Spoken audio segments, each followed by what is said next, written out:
In my current position, I don't even think I could bump shoulders with someone like MasterJakeStudios. Do you know who that is? Exactly. Yo, screw you, man. You think these shoulders are on point? My shoulder bumping skills are like the greatest thing man has ever seen. One bump from these bad boys and boom. See that technique?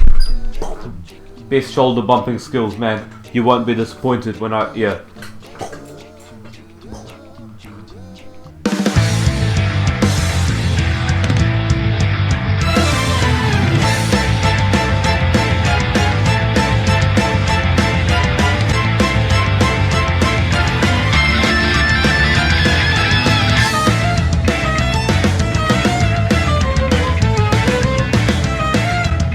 Hi, welcome to BLUESHELLED, the show. You know what?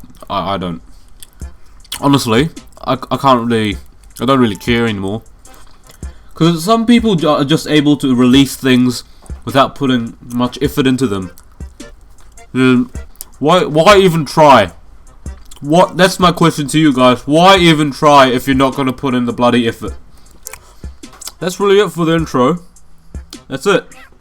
Skip background knowledge segment. Let's go.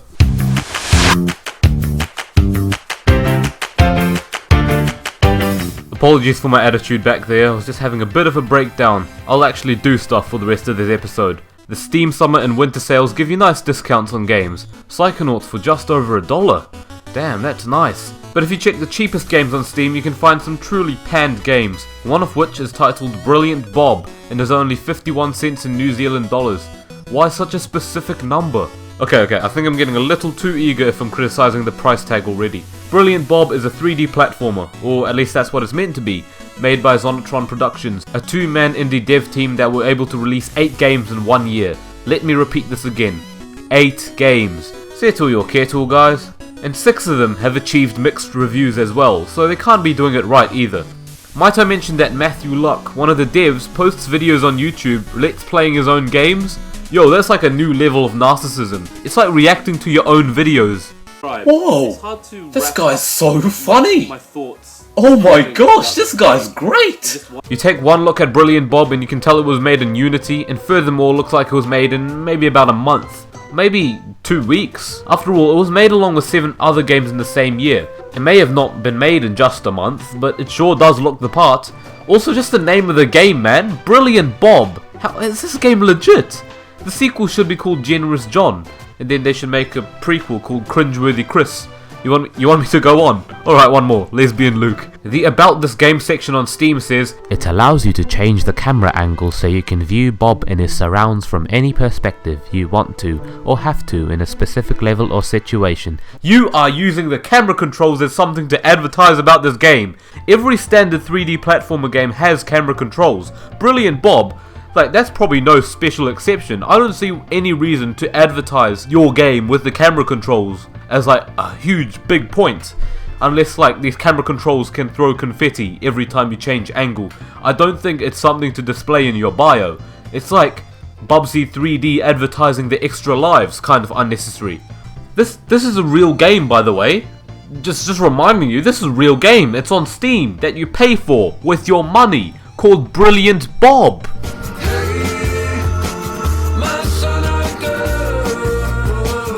This part of the video is where I explain the plot of whatever I'm reviewing, but with a twist. I have to do it in under a minute. I'm going to try and summarize the apparently brilliant story of Brilliant Bob, and my time starts now.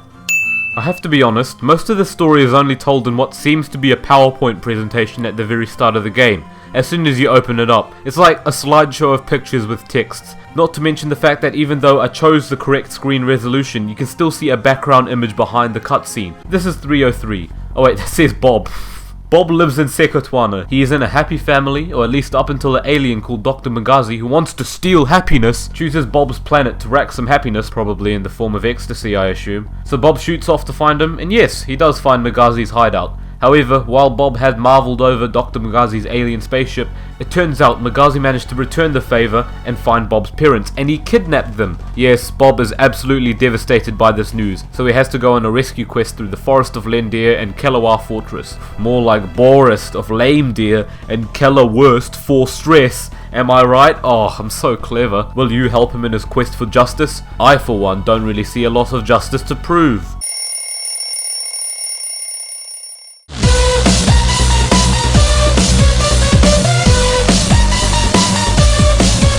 Brilliant Bob. Oh, I still can't get over that name. It's so unreal. Bob has a biohazard sticker on his back for some reason.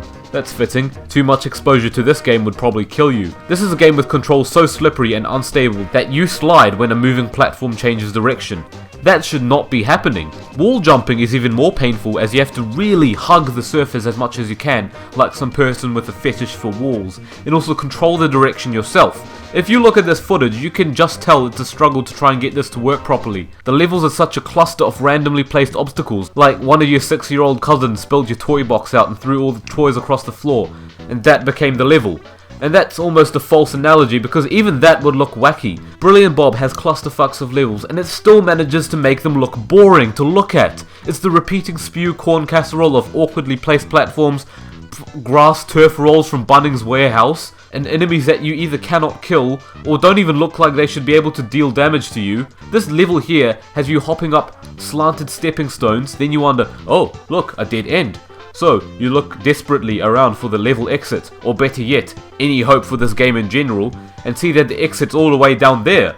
So you have to do this extravagant leap of faith to a platform that's so tricky to locate because it almost blends into the background. Even the level exit is trying to hide from Brilliant Bob. This level, I think it's level 16, it has a bunch of spinning tubes and moving platforms, but because there's so many of them and there's no indication as to where the platforms are heading or when they change direction, you have to guess where to hop. Look at this clip, this is unacceptable. You left no indication as to what the movement pattern was. This is the equivalent of a middle school prank where you pull someone's chair out from under them before they sit down. It doesn't help either that you can just fall off a platform if you stay still while it changes direction. The platform just ditches you. Sometimes the game also forgets you can double jump, and even though you swear you pressed spacebar twice in the air, the game just doesn't even register it. Is my keyboard broken? You ask yourself as you try and die yet again. Tragedy ensues in your current state of mind upon realizing it's not you, it's Bob. Bob, sort your shit out, mate. Sometimes he just forgets how to double jump. That's sad, because double jump appeared to be the only part of this game that was at least functional.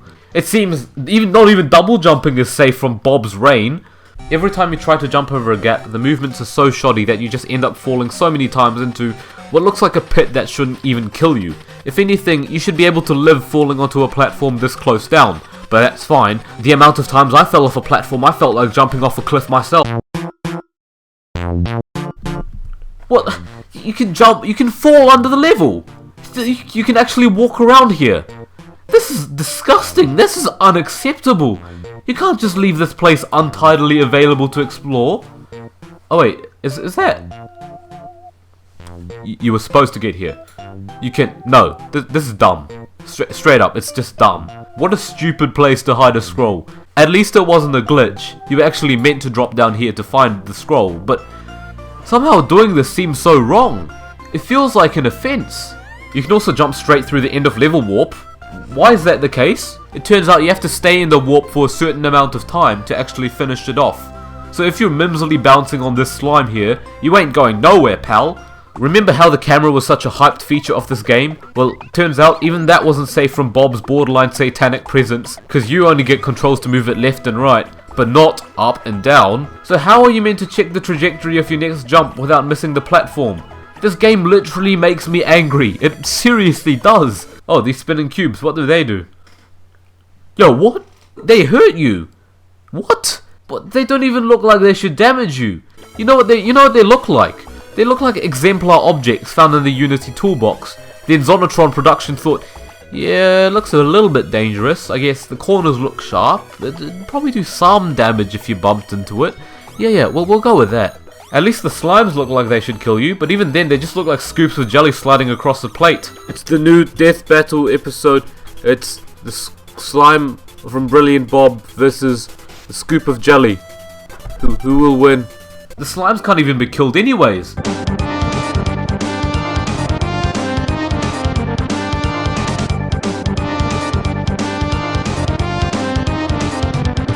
You can throw boxes at them, but that doesn't really. Oh, sorry, dude. I was just testing it out, man. Chill. No. Yo, guys, you think you got enough vanishing platforms here?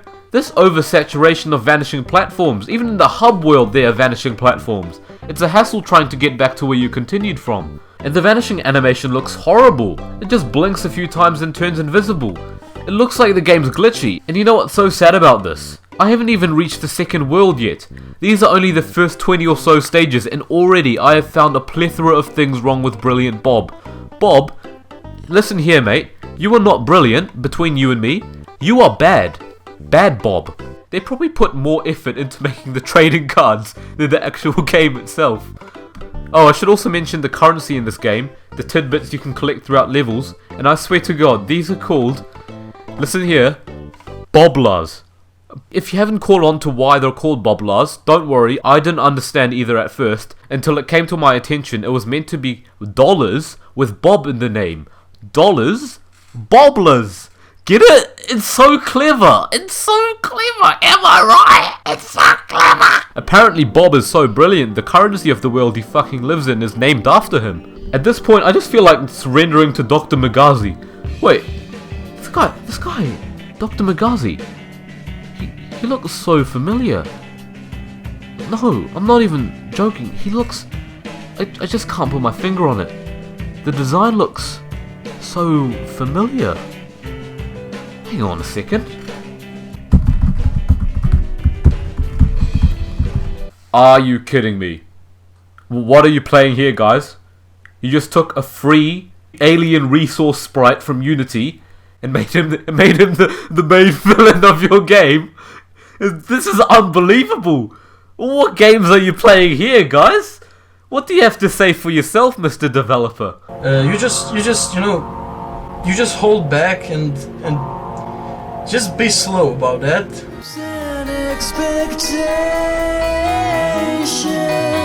It's time to see which rating Brilliant Bob gets. I wonder what it could possibly be.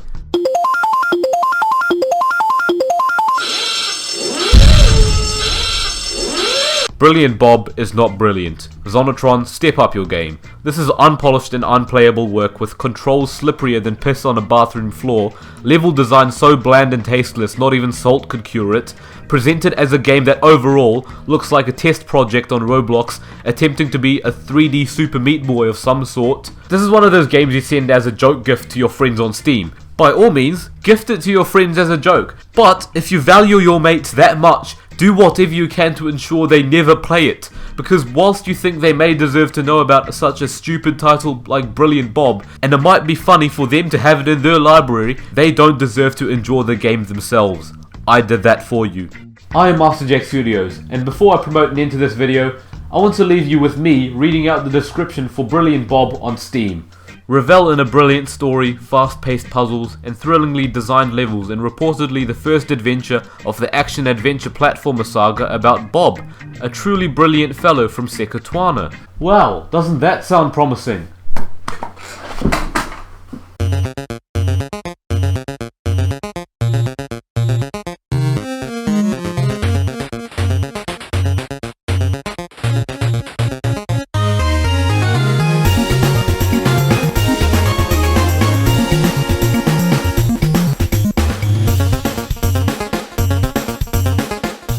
Those kawaii eyes, the ability to balance things with his nose on two legs, and this thing doesn't seem to have an owner, it's training to do that. What a guy. Further domesticated through cleaning up mess, which will be needed after Ricky's birthday party, all the while looking adorable at the same time. Honey Pop, well, it was hard to describe. It's hard to wrap up my thoughts or feelings about this game in just one phrase. Like, what's one phrase that could describe Honey Pop? Hot chick heaven, hot chick heaven.